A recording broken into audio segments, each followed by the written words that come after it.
Prima di Poros, il passaggio, spettacolo diretto da Vincenzo Tripodo, coprodotto dal Teatro Vittorio Emanuele e dall'associazione ARB con il patrocinio delle Associazioni Unite per la Cultura e la Lingua Siciliana. Ce ne parla Milena Romeo. Poros, il passaggio, evoca in chiave drammaturgica in lingua siciliana il 12° canto dell'Odissea.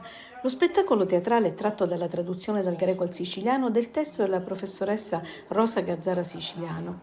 Il racconto omerico, che attinge alla tradizione orale, per il regista Vincenzo Tripodo associa la figura degli Aedi, cantori dei poemi omerici, ai nostri contisti o cantastorie, e i singoli miti ai conti, scanditi dalla forza vivida della lingua siciliana.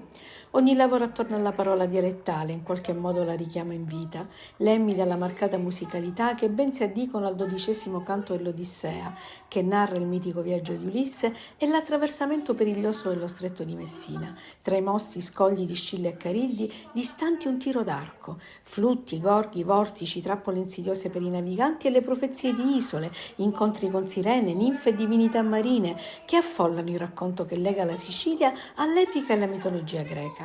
Il capolavoro di Omero possiede struttura tecnica ancora oggi modernissime, ha detto il regista nell'introdurre lo spettacolo. Omero e i suoi capolavori senza tempo continuano a ispirare il nostro modo di raccontare storie. Come sosteneva Calvino, i grandi classici sono quelli che non smettono mai di raccontarsi. Un classico che riguarda un attraversamento dello stretto anche con l'uso di una traduzione in siciliano. Sì, la parola poros in greco, a seconda del contesto in cui lo metti, ha diversi significati, tra cui passaggio, stretto di mare, espediente. Per cui per noi era la parola che racchiudeva un po' l'essenza dell'Odissea. Chi meglio di Ulisse era così ricco di espedienti.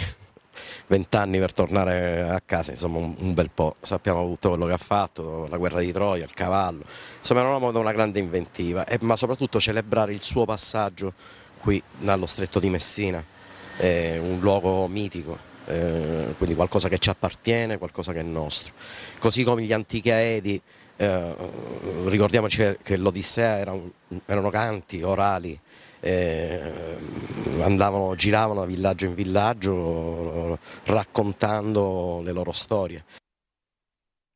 Pagina